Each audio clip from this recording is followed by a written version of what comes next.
Hello student, चलो आज हम देखते हैं practical problem number 3 and 5। I hope इसके पहले का आपने प्रैक्टिकल नंबर 1 एंड 2 देखा है। अब हम देखेंगे 3 एंड 5। 4 क्यों नहीं, इट्स सिमिलर, ये आपको खुद को सॉल्व करना है, ठीक है। ओके चलो, नाउ लेट्स मूव। अब ये प्रॉब्लम मैंने क्यों सिलेक्ट किया है, तो फटाफट रीड करो, स्क्रीनशॉट लो या बुक होगी तो बुक खोलो। Sukhtiya traders Surat hold loss of profit, उन्होंने ये पॉलिसी ली है। From the following information claim हमें देखना है अंडर लॉस ऑफ प्रॉफिट, ठीक है। अब उनका एनुअली जो उनका accounting calendar year, accounting year जो होता है वो एंड होता है 31 दिसंबर को, मतलब शुरू होता है जनवरी में। सी एक्चुअली नाउअडेज ना everyone is follow April to March. अब इन्होंने ये क्वेश्चन में दिया है इसलिए इट्स ओके, बट अब मैक्सिमम लोग अप्रैल से लेके नेक्स्ट मार्च तक उनका अकाउंटिंग ईयर होता है, ठीक है। सो शायद पेपर में आपको दिसंबर नहीं मार्च आ सकता है। द नेट प्रॉफिट दिया है प्लस इंश्योर स्टैंडिंग, वाओ, मतलब यहाँ पे डायरेक्टली उन्होंने स्टैंडिंग चार्जेस और नेट प्रॉफिट ऐड करके ही दिया है, तो ये हमें सेकेंड स्टेप में काम आएगा, ठीक है। याद रखना है ये इन्फॉर्मेशन कहाँ कहाँ पे हमें काम आएगी, इमीडिएटली दिमाग को हमें चालू रखना है। Fire awkward 30 April, the period of indemnity 6 month. जैसे ही इंडेमनिटी पीरियड आया इमीडिएटली हमें उसका भाई ढूंढना है, डिसलोकेशन पीरियड।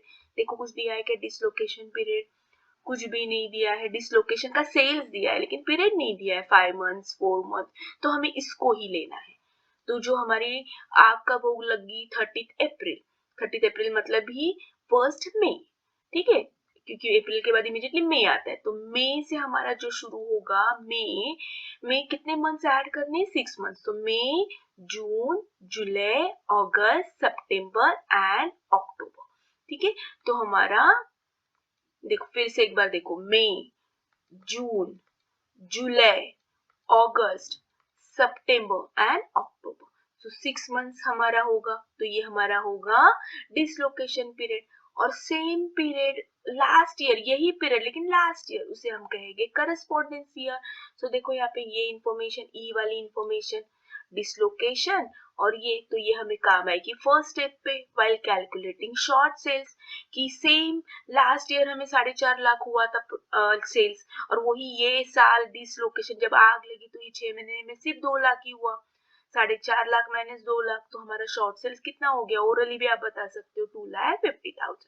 लेकिन इसके पहले देखना है कोई ट्रेंड वगैरह दिया है कि 10% इंक्रीज अपवर्ड डाउनवर्ड नहीं दिया है, तो ये करेक्ट है हमारा। तो ये इंफॉर्मेशन हमें आएगी स्टेप 1 में। अब ये वाला जो है मेक अ स्टार मार्क, मैंने इसलिए ये प्रॉब्लम लिया कि इसमें पहले बार हम कुछ अलग देख रहे हैं।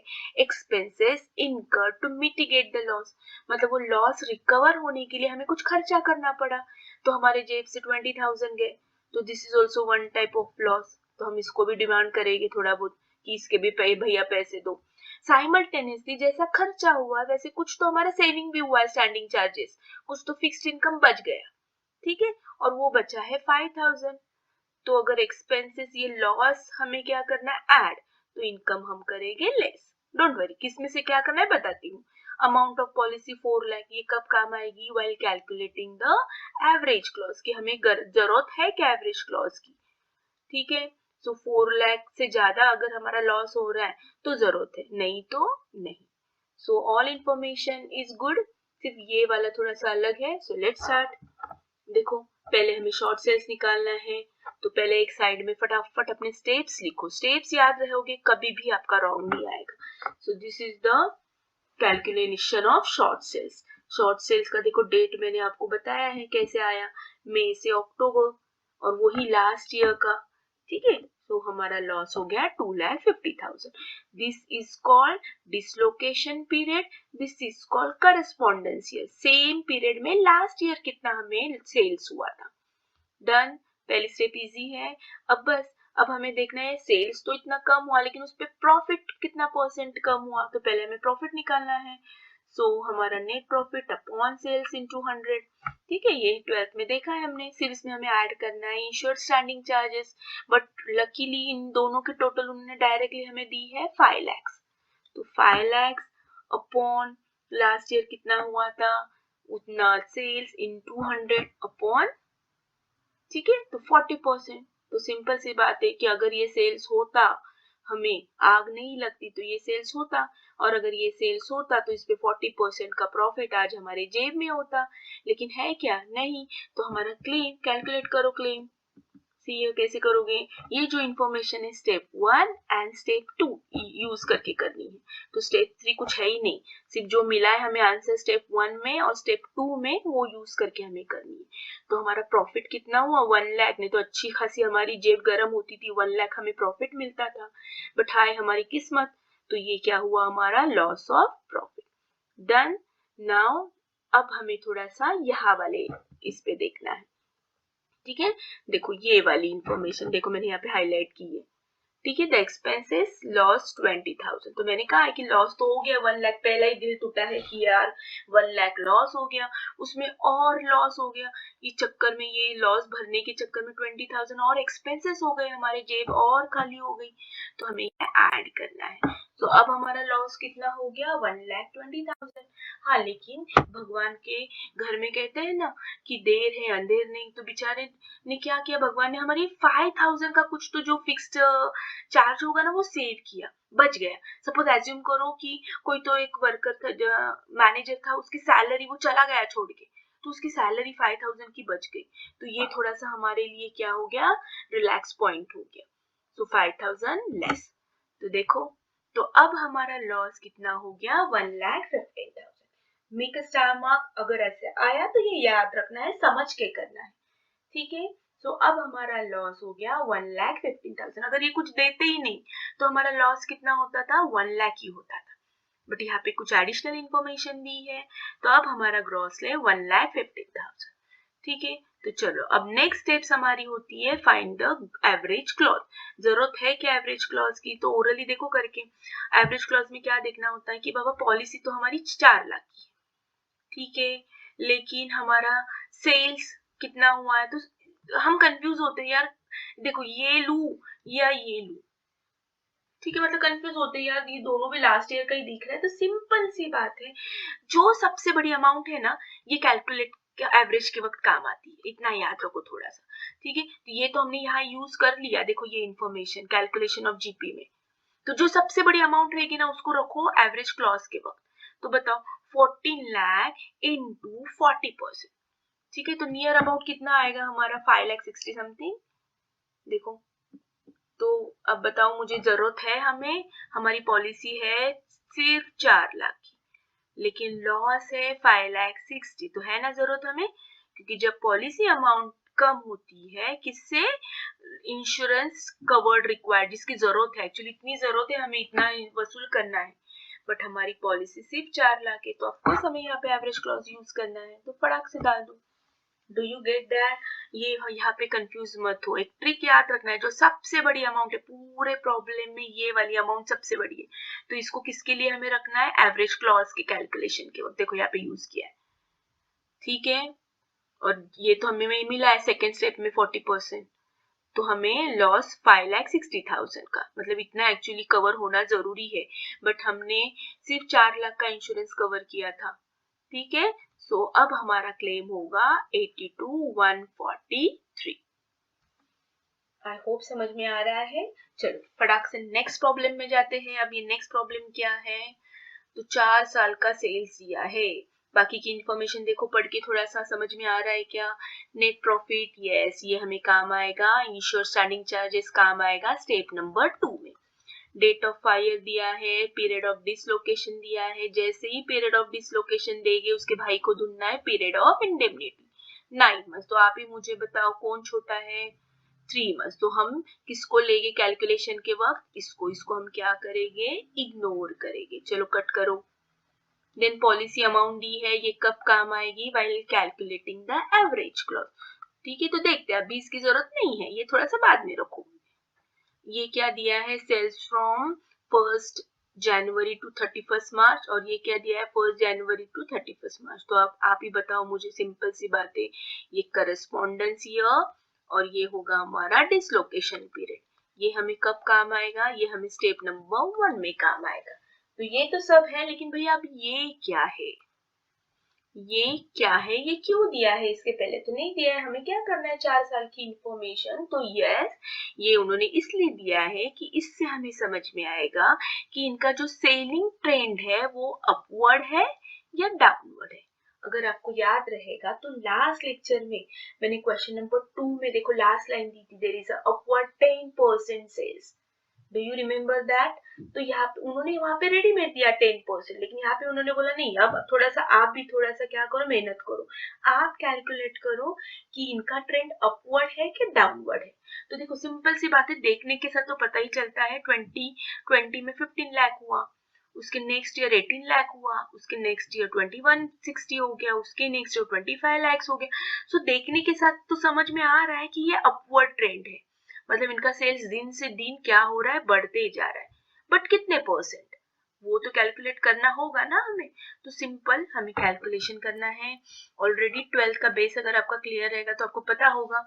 तो देखो हम 23 में कितना था, 23 में 2592, उसके पहले प्रीवियस कितना था 2160। तो इन दोनों का डिफरेंस कितना आता है, कैलकुलेटर लो फटाक से, 4,32,000। तो difference 4,32,000 upon last year, previous year, base year. देखो थोड़ा 12th का याद करो, थोड़ा जोर दो अपने दिमाग पे। सो फॉर्मूला है इन दोनों का difference upon last year base year 2160 into 100, तो 20%। ठीक है, सेम अबाउट सेल्स 2। अब सेल्स 2 में कितना हो गया 2160, उसके प्रीवियस ईयर में कितना था 18 लाख। तो इन दोनों का डिफरेंस अपॉन बेस ईयर कौन है 18 लाख, बेस ईयर मतलब प्रीवियस ईयर। तो हमारा ट्रेंड क्या हो गया 20%। सेम सेल्स का 2021 का निकालो, अब तुम निकालो, वीडियो पॉज करो और तुम ट्राई करो। ठीक है, तो चलो अब फटाक से let me clear this things. Okay, now हम निकाल रहे 2023। तो 23 का कैसे आएगा हमारा, सॉरी 21 का कैसे आएगा, कितना था 18 लाख, उसके प्रीवियस ईयर कितना था 15 लाख, इन दोनों का डिफरेंस कितना है 3 लाख। तो ऊपर लिखो 3 lakh upon last year, base year कौन सा था 15 ईयर, बेस ईयर मतलब लास्ट ईयर लेना, इन दोनों में लास्ट ईयर कौन सा है 15 लाख अपॉन 15 लाख इनटू 100, 20%। तो अगर आप नोटिस कर रहे हो तो हर साल ट्रेंड क्या है इनका, कितना परसेंट से इंक्रीज हो रहा है अपवर्ड, 20%। जो कि लास्ट प्रॉब्लम में लेक्चर नंबर 6 और समथिंग में एक प्रैक्टिकल प्रॉब्लम 2 में उन्होंने 10% दिया था, रेडीमेड दिया था, यहाँ पे हमें ही कैलकुलेट करना है। सो हम एक लाइन अब नीचे लिख सकते हैं ना कि there is a upward trend, कितने मार्क्स का 20 मार्क्स, 20% का। सो एक लाइन लिख दो, जो कि लास्ट एग्जाम्पल में उन्होंने खुद दी थी 10%, यहाँ पे हमने कैलकुलेट किया। Got it? अब ये 20% हमें क्या करना है, सब में कैलकुलेट करना है। चलो, जिन्होंने वो प्रीवियस वीडियो देखा है ना उन्हें समझ में आ जाएगा। स्टेप सबके सामने है, फटाफट शॉर्ट सेल्स निकालो। शॉर्ट सेल्स हमारा देखो कितना है 6,48,000। मैंने पहले ही कहा है कि ये आपका होगा करस्पॉन्डेंस ईयर, क्योंकि जनवरी में क्या होगा, 3 मंथ ऐड करो जनवरी में, जनवरी पूरा महीना, फरवरी 31 मार्च 3 मंथ। तो हमारा डिसलोकेशन पीरियड क्या होगा, जनवरी से लेके मार्च 24, और उसके पहले का करस्पॉन्डेंस ईयर क्या होगा, सेम लिखना है, सिर्फ ईयर चेंज होगा। 1 जनवरी 23 से लेके मार्च 23 तो दिया ही है उन्होंने, देखो यहाँ पे। So this is correspondence year, this is dislocation period. तो simple this minus this, simple है ना। लेकिन यहाँ पे हम ऐसे कर सकते थे, लेकिन इसमें हमें कुछ तो ऐड करना है। 20% अपवर्ड है, जैसे 10% हमने ऐड किया था, ठीक है। तो यहाँ पे हमें ऐड कर दो पहले 20%। किसका 20%, 6,48,000 का। देखो कैलकुलेटर पे करो आप, 20% ऐड करो तो इनका लास्ट ईयर का सेल अप्रॉक्स कितना था, 7,77,600। ठीक है, अगर ये अपवर्ड का झंझट नहीं होता तो डायरेक्टली हमने 6,48,000 माइनस 1,77,600, ये दोनों को सीधा माइनस किया होता, शॉर्ट सेल आता था। ठीक है, चलो अब माइनस करो शॉर्ट सेल्स, तो अब हमारा शॉर्ट सेल हो गया 6 लाख। ये सेम मैंने प्रैक्टिकल प्रॉब्लम 2 में बताया है, तो प्लीज प्लीज प्लीज वो वीडियो पहले देखो। ठीक है, सो शॉर्ट सेल्स, अब शॉर्ट सेल्स मिल गया, अब हमें जीपी रेशियो निकालना है। सो सिंपल जीपी रेशियो का फॉर्मूला है, इंफॉर्मेशन सब दी है, फटाक से निकालो। देखो 2 मिनट वीडियो पॉज करो, पहले आप ट्राई करो, मिस के लिए मत रुको, पहले आप ट्राई करो, करेक्ट आ रहा है क्या देखो, ठीक है। सो देखो यहाँ पे सब दिया है, उन्होंने लिखने की जरूरत, बताने की जरूरत भी नहीं, ये ऐड करो अपॉन हमारा सेल्स कितना हुआ 2592, ठीक है, डन। चलो नाउ अब ये इंफॉर्मेशन मिल गई, ये इंफॉर्मेशन मिल गई, थर्ड में उसको इंफॉर्मेशन नहीं यूज करो 10%, सो हमारा लॉस आ गया कितना 60,000। अब नेक्स्ट स्टेप है एवरेज क्लॉज पॉलिसी, लेकिन पहले हमें देखना है कि भैया एवरेज क्लॉज पॉलिसी हो रही है क्या। सो देखो बैठ रही है क्या, इंश्योरेंस पॉलिसी है 7,50,000, इसमें से सबसे बड़ी अमाउंट कौन सी है ये प्रॉब्लम में, ये वाली, तो 25% इनटू इसका हमारा जीपी रेशियो कितना आया था 10%, तो निकालो इसका 10%, आई थिंक 259,200, 2,59,200, तो हमारा जो लॉस कवर्ड है 2,59,200, लेकिन अच्छी खासी पॉलिसी 7.5 लाख की पॉलिसी अमाउंट आज पहले बार हमारी बड़ी आई है, तो है क्या जरूरत हमें अब यहाँ पे एवरेज क्लॉज लगाने की, ऑफ कोर्स नॉट। सो यहाँ पे आप एक नोट लिखो कि there is no application of average clause because amount of policy is more than the annual profit। आया समझ में, तो इसलिए यहाँ पे हमें एवरेज पॉलिसी नहीं निकालनी है। आई होप आपको ये क्वेश्चन अच्छे से समझ में आया है, जितना सिखाया है उतना प्रैक्टिस करो, एक्स्ट्रा जो अनसॉल्व है वो खुद प्रैक्टिस करो।